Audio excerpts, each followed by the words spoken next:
Ladies and gentlemen, boys and girls, children of all ages, welcome to Robert Sports. I'm your host, Robert. I wasn't initially going to do this video, but due to reaction and stuff I saw online, I might as well.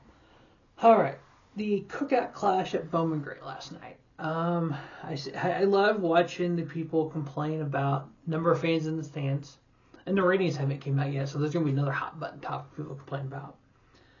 And then everyone over the last month needs to go back to Daytona. Clash has to be run in Daytona. And this whole adage, and then the snow hit Bowman Gray. You know, I love when they get a record snowfall in Winston-Salem, North Carolina. They've had this much snow in over 20 years. And all of a sudden, yeah, we can't race there. Snow's there. Okay. If we didn't race everywhere it could snow, we wouldn't go to Rockingham, North Carolina. We wouldn't go to Richmond. We wouldn't go to Charlotte. We wouldn't go to all these places. Bristol, it getting postponed because of snow. As a NASCAR fan, okay, cool. You know, it happened. We've seen it before. We've seen rainouts. We've seen all kinds of things. Okay. Next day, next available date is typically how they do it, and that's pretty much what they did here. And obviously, when you're trying to clear that much snow from an area that doesn't get that much snow,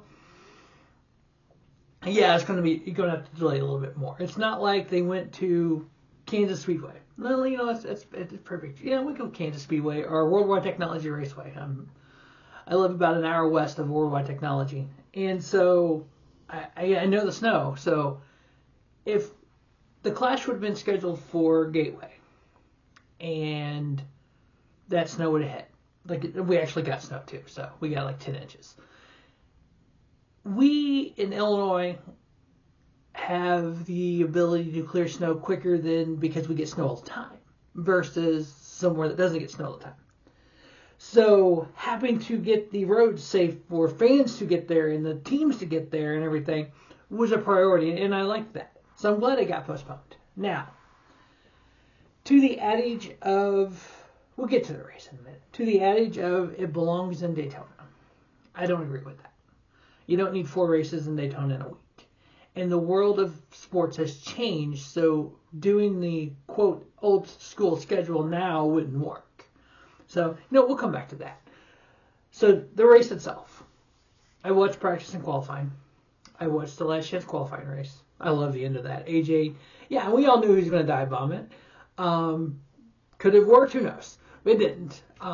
Do we fault him for it? We shouldn't. Because Austin Cindric would have done the same thing. Corey LaJoie would have done the same thing if given the chance. And I love how the battle with Austin Cindric and Corey LaJoie, how methodical it was. And where Cindric kind of slowed down to keep LaJoie on his outside so he couldn't do something like that.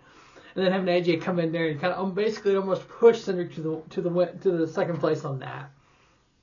I enjoyed the hell out of that. Clash starts. Cool beats. I watched the first 100 laps. We had no issues. It was actually kind of fun to watch, you know. You had Kyle Larson run away with it, then he had trouble. You had this driver going up front. You watch drivers go up and down the pylon. You know, quarter-mile track, and you didn't have the first half. You didn't have that many spin-outs or wrecks, so I thought that was kind of cool. You know, Ty Gibbs dead sideways and getting pushed straight, you know. You don't see that stuff at a Worldwide Technology or at a Richmond or a Martinsville or a Bristol. So it was fun. It's an exhibition race.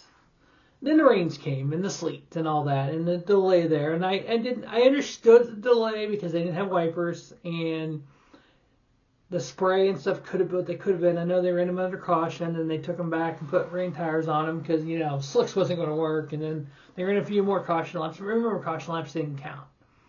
Well, unfortunately, with about 44 to go, we realized maybe we should count caution laps because people are running out of fuel.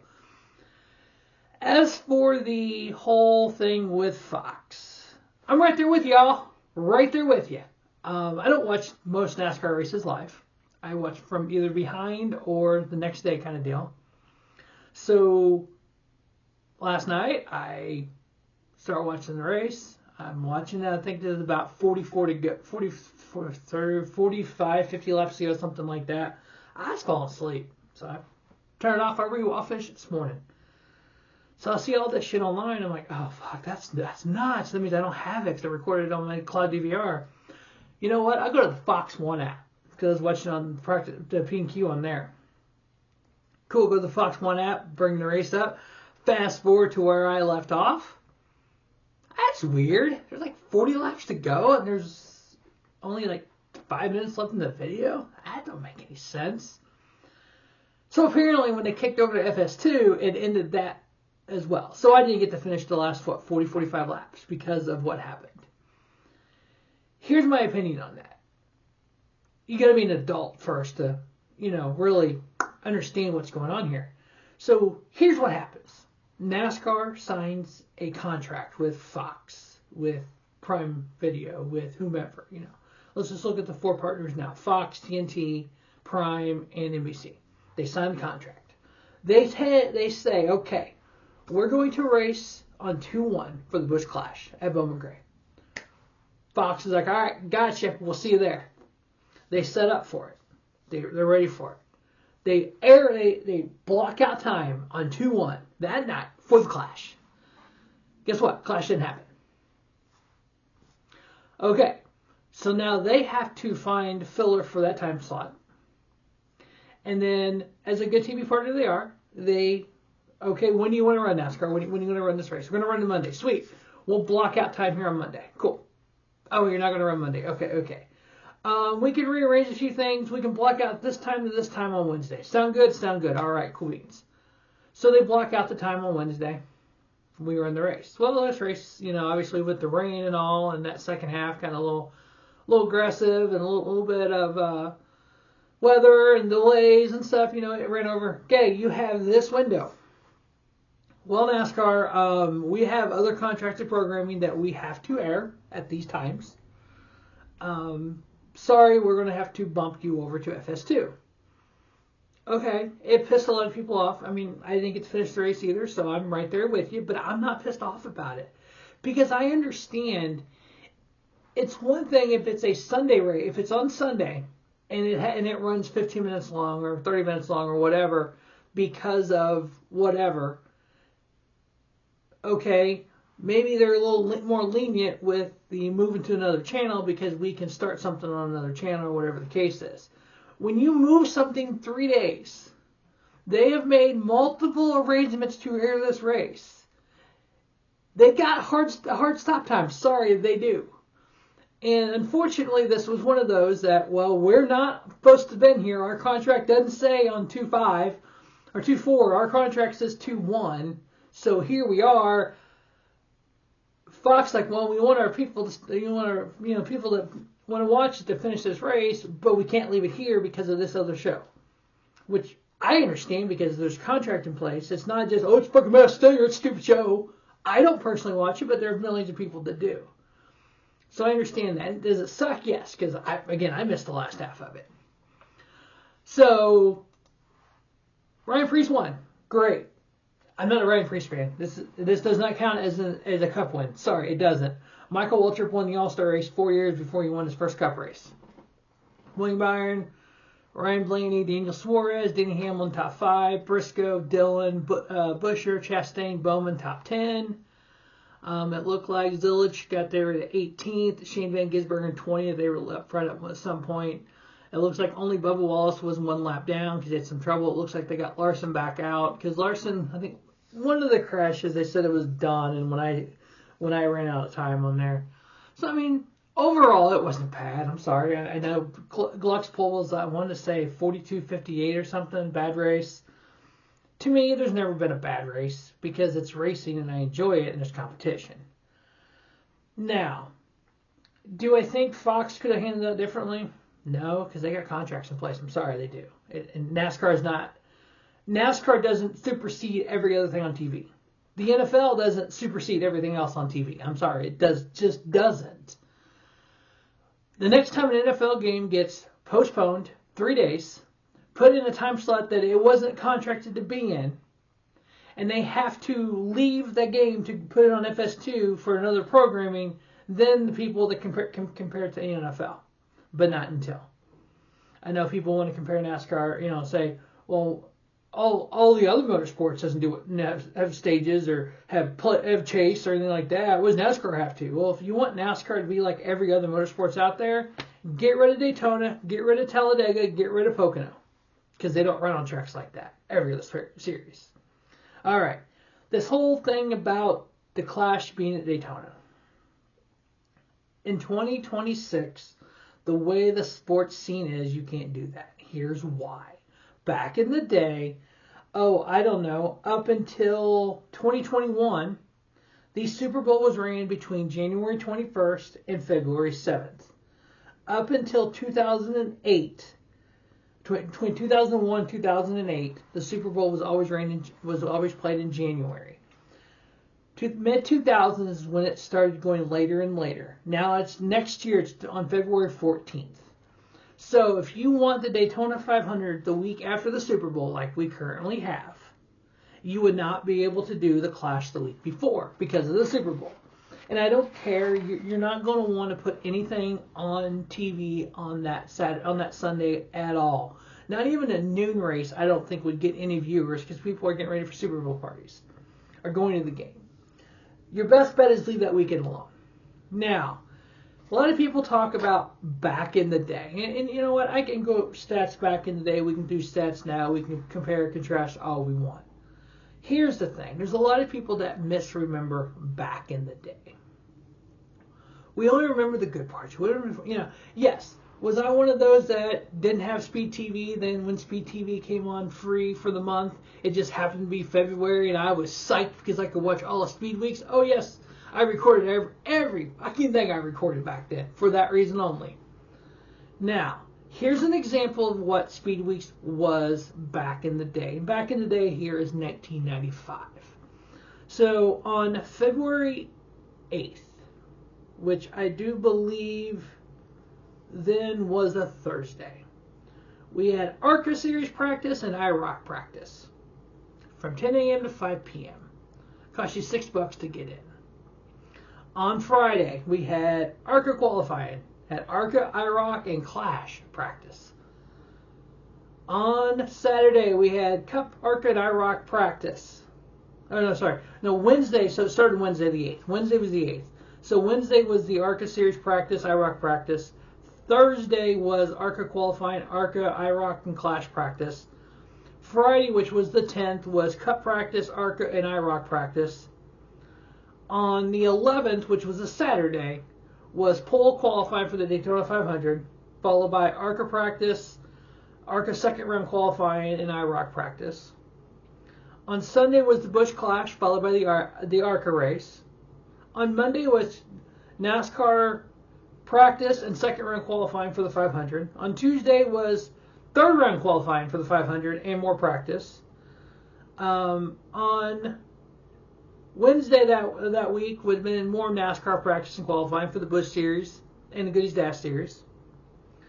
On Thursday was the dual 125s. By the way, they were at noon, not televised. By the way, they weren't televised live. They were shown later on that night on tape delay. On Friday was Goodie Dash Series and the IROC race. On Saturday was the Busch race and Cup practice. And then on Sunday was the 500. So you would have spent 12 days in Daytona for all those events. Now, based on what I found online, what it cost to go, ticket prices to all those events. $317, and that's figured $100 for the Cup for Daytona 500 because it was $35 for the Busch race and $40 for the Dash and IROC race. So based on that, I figured $100 for the Cup race. That's $317. If you take that $317 in 1995, turn it into 2026 money, it's $674. So you're looking at, if we did the same schedule again, for a fan to go to all these events, you're looking at about $700 to $1,000, give or take, maybe a little bit more, plus parking, plus food, plus merchandise. All right, so unless you live in the area and drive, you have to stay at a hotel. So in 2026, for someone to go to Daytona Beach, one of the cheaper hotels, mind you, because most of that shit's sold out already, and stay from February 8th through February 19th, it will cost you $198 a night, $2,212 to do that. That's just for two people in a hotel room for those days to watch all that. So you're going to spend at the bare minimum of $3,000 to do that for tickets, not including parking or food or merchandise or anything. Who has that kind of money? Number one, fan-wise. They can just go blow it for 11 days in Daytona. Not a lot of people do. I'm sorry, they don't. Now, that hotel cost $2,212. That's for 2 people. So you could probably, in a hotel that holds 2, you could probably squeeze 4 in there, give or take. So, these teams have what? What do we say? 10 or 15 road crew? Is that what it is? Could be more, could be less, I don't know exactly. Let's just say 10. And so, if you can squeeze 3 people in a hotel room, that's 9. So you figure 4 hotel rooms at $2,200 for the entire time. That's what, $8,800 roughly of just hotel room, not including food, for your team to stay down in Daytona for those days. Now, why do we need 14 practices and 3 sets and 3 qualifying? Well, we had it back in the day. Right. Why? Did that make the races better? Were there bad races back in the day? Yeah, there was. It didn't make the races better. What that did was, there was a lot of time watching practice back in the day, especially at Daytona and Talladega. Vast majority of the cars were covered up in the garage area, and 2 or 3 people, some of the smaller teams, was out making laps. Now, for all those practice sessions, the track has to have safety crew, have to have people there to do guards, safety crew, doctors, the whole 9 yards. For nobody to be on track for an hour or 2 hours during this time, there still has to be safety crew there. So you're paying those salaries. The teams are paying for any tires they burn up, any fuel they burn. Teams have got to pay for all that. If you run over something and crash a car, you got to get another car ready for the 500. You got to do all that. It is not needed. I'm sorry, it's not. The owners have said this. The teams have said this. Do we need more than 25-minute fracs or 30-minute fracs, whatever we got? Yeah, fine, an hour. Okay, that's cool. There's not a lot of things you need to be changing on these cars. There's really not. I know back in the day you could change every part and piece that made a difference. But here's the thing, though. Back in the day, when NASCAR first started, this was the rule book, one piece of paper.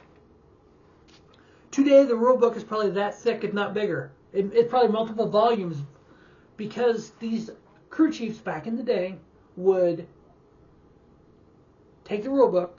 The rule book said this. The rule book didn't say anything about this. Oh, the rule book definitely didn't say anything about this. There is no rule in this. Well, I'm going to do this, this, and this, and this. The rule says this, but I'm over here. I'm playing over here. And then when NASCAR realizes they're playing over here, NASCAR adds rules for over there. And then in the same mind, you go, well, the rule says I have to have whatever the case is. The rule says this. The rule says the frame has to be painted blue. Okay? But I know, as a mind here, if I do a light blue, it's going to be faster. If I could have been light blue. It just says blue. It's in the blue family. Mm-hmm. So they have to make a rule. Okay, it has to be this. So you're not telling me I can't go do this. Okay, cool, do it. They get an advantage. NASCAR comes with a rule. That's just how it works. Just like T-Rex. We've all heard the story of Ray Abraham. They built this car. It was slower. They do a freaking modified setup in it. Go out. He runs a second faster than everybody in practice. The tents were the same. The second for faster. 1 second faster. He runs it in the All-Star race and dominates it like an All-Star race. Nobody could touch that car. They go to victory lane. Guy comes over. Hey, Ray, Mr. France wants to see you. Oh, he wants to congratulate me on how fast that car was. Cool. They go in there. Bill France is sitting there smoking his freaking Winston. He goes, you see that phone right there? You need to call your owner and tell him that car is illegal. Whoa. We passed all the inspections. There was nothing we didn't pass that here today. I know. It'll be illegal tomorrow when the rule book came out. New rule book came out. So, yeah, NASCAR makes rules. to make the competition fair. That's the keyword, fair. Let's all say it together, fair. You don't want people spending billions of dollars to get an advantage over people that don't have $1 billion. That's where this car came from. Remember, folks, the NASCAR owners, the owners, went to NASCAR. Save us from ourselves. That's how this car came about. That's how a lot of the rules came about. So we don't need 5 practices for a Daytona 500 and just have basically waste money and maybe an hour practice before the 500, maybe a half-hour practice after qualifying or after the duels. That's it. That's all we need. So from back in the day, you couldn't do that today because of the Super Bowls the week before. You would have to push the season back out. It's not needed. There is no reason to have that much practice. You still have an ARCA race on Saturday, Xfinity race. You had a truck race on Friday night, kind of replaced the Goodies Dash series. You still have the duels. We still have a Busch race over a Auto Parts race. So yeah, it's not needed. You know, I know people say, well, they camp at the track and they need all this. They need all this. No, they don't need all this because the track on the 8th was open 10 to 5. What did the people do after 5? They sat in their camper. I'm sorry, I left the track. I've never camped. I don't know, but there's not cars on the track all night long. There's not. Even when the 8 to 5 practice on that Thursday, you didn't have cars on track every minute of every day, every practice, because a lot of them just covered them up, left them in the garage area when they were happy with them. But anyway, off of that, the Clash was okay. The second half with the rain was kind of a cluster. People were out of gas, was a cluster. Do I think they need to try it for a third year at Bowman Gray? Yes. 2027 needs to be at Bowman Gray.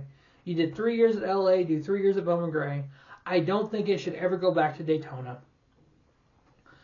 I agree with something Pete Pistone had said, because I was one, combined the Clash and the All-Star race have 37-point races. And Pete had pointed out, when somebody had said that to him, Pete had pointed out that means that date just becomes 1 of 37. What's special about it? Okay, I get that. The Clash needs to be its own thing. And we can do a simple, if, you know, you can do pole winners again or whatever you want to do with that, and everybody else can qualify in or whatever. Do whatever format you want, but it needs to be at a non-NASCAR points race track. So it cannot be at Daytona. It cannot be at Charlotte. It cannot be any track that holds a point race that year. The Clash cannot be there. Take the Clash to Brazil. Take the Clash somewhere like that. The All-Star race, it needs to kind of stay the way it is. What you can do with the All-Star race is have it for winners. You automatically qualify. Everybody else goes through the Open. Maybe you do if you won in the last 2 years. So if like 2026, for instance, if you want to race in 24 or 25, you're in the All-Star race. Everybody else has to go through the Open. Have a fan vote if you want to do that. That race, that needs to be a standing by itself event, not the same weekend as the 600 like it has in the past, or at the same track as the 600. It needs to be at any track you want, but that track cannot host a NASCAR points race that season. So, for instance, put it at Kentucky. You know, Dover doesn't have a points race. Put it, you know, obviously it's there because of that reason. But yeah, so something like that where that only time you see that race is at that track. The only race you see on that track is that race. I think there's still enough for both of them in the sport. I don't think we need to go back to the old schedule in Daytona. I don't think we need to get on Fox too bad because of this whole thing with this. Does it suck I didn't get to watch the whole race? Yes, but it is what it is. But anyway, that is off my rant today. All the stuff I've seen on social media today about the Clash and about the Clash being in Daytona and about this, that, and the other, and everyone has to complain and have an opinion, which is great. We can have an opinion. When you start name calling, that's where I draw the line. But those are my opinions, and my opinions alone. As always, thanks for watching Rubber Sports Show, and don't just have a great day. Have a spiffy day. Rubber Sports Show, your YouTube leader in sports channel content.